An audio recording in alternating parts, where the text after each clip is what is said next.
Você está no universo das narrativas. Inscreva-se no canal e ative o sininho para não perder nenhuma história. Hoje a gente vai mergulhar numa das histórias mais emblemáticas do Brasil, o caso Ângela Diniz. É uma daquelas narrativas, sabe, que começa como uma reportagem de crime, mas acaba se transformando num debate social gigantesco, que reverbera até hoje. E é aqui que o nó da questão se amarra. Essa é a pergunta central, o grande paradoxo que define essa história toda. Pensa bem, como é possível que a pessoa assassinada acabe de alguma forma sendo julgada pela opinião pública? Parece um absurdo, né?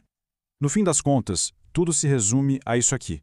Fatos brutais, sem enfeite, uma data, um ato de violência. E pronto. É o fim de uma vida e, ao mesmo tempo, o começo de uma polêmica que, olha, dura até hoje.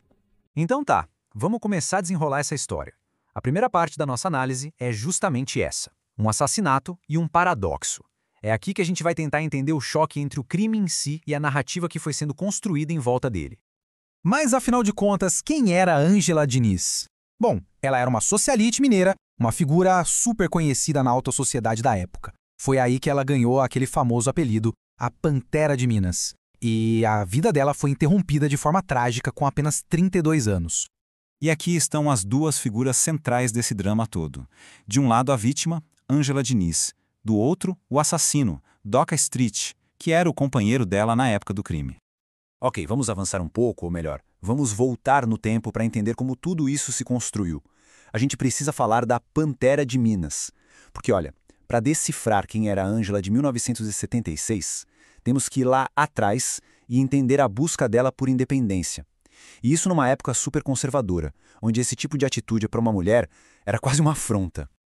Essa linha do tempo aqui, ela resume bem os momentos que definiram a trajetória dela. Imagina só, casou com 17 anos, teve 3 filhos nos 9 anos seguintes e aí, aos 26, tomou a decisão de se separar. Isso em plenos anos 70. Para uma mulher da elite, era um escândalo absoluto. E o preço que ela pagou foi altíssimo. No acordo de desquite, ela perdeu a guarda dos filhos. Foi quase um castigo social pela ousadia dela.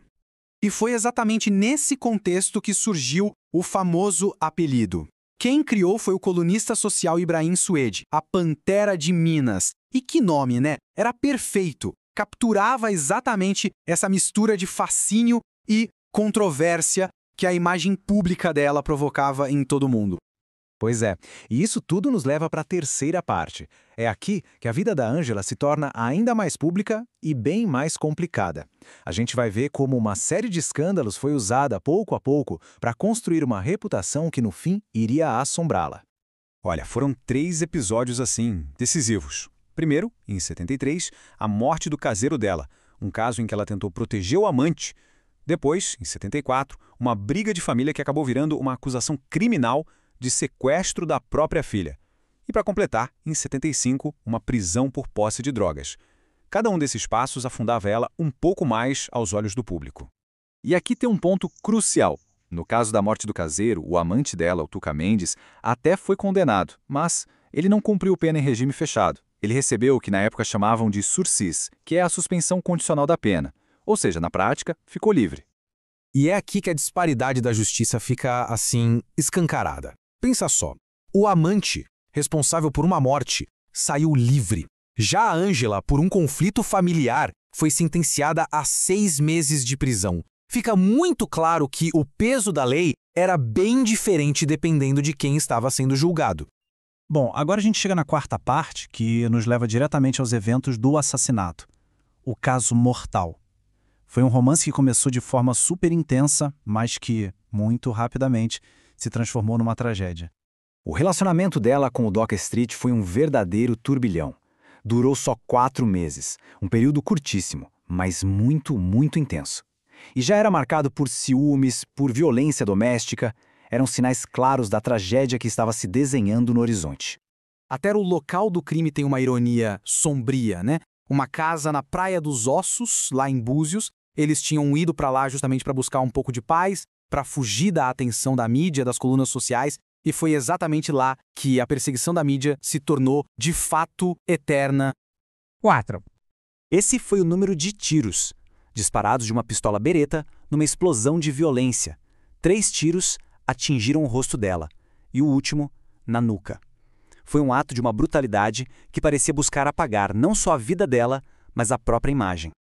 E com isso, a gente chega na nossa última parte, a vida póstuma de uma história. É incrível ver como, depois de morta, a Ângela Diniz deixou de ser só uma pessoa, sabe? E se transformou num símbolo cultural muito poderoso. A história dela, de fato, nunca foi esquecida. Olha só, teve uma minissérie de enorme sucesso nos anos 80. Aí, em 2020, um podcast premiadíssimo. Depois, um filme em 2023. E tem até uma nova série a caminho. A vida e a morte dela continuam fascinando e, principalmente, provocando debate. E o podcast Praia dos Ossos, de 2020, resgatou aquela pergunta que ecoa até hoje e que está no centro de tudo isso. Como uma mulher desarmada, morta com 4 tiros, vira a vilã da história? Essa pergunta foi o estopim, sabe? Transformou um crime que teve uma defesa baseada na tese absurda da legítima defesa da honra em um marco para o feminismo aqui no Brasil. O legado dela hoje é bem concreto e também simbólico. O nome dela hoje batiza ruas como uma espécie de reparação póstuma. Mas o mais importante é que o caso dela se tornou um verdadeiro divisor de águas. Foi a partir da revolta contra o julgamento dela que o movimento feminista ganhou muita força, com aquele lema "Quem ama não mata", e isso mudou para sempre a discussão sobre misoginia, feminicídio e essa cultura de culpar a vítima no Brasil. E então, a gente fica com essa reflexão para o final. Quase 50 anos se passaram.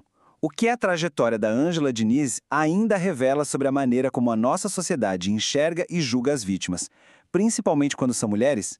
É uma pergunta que continua, infelizmente, muito atual.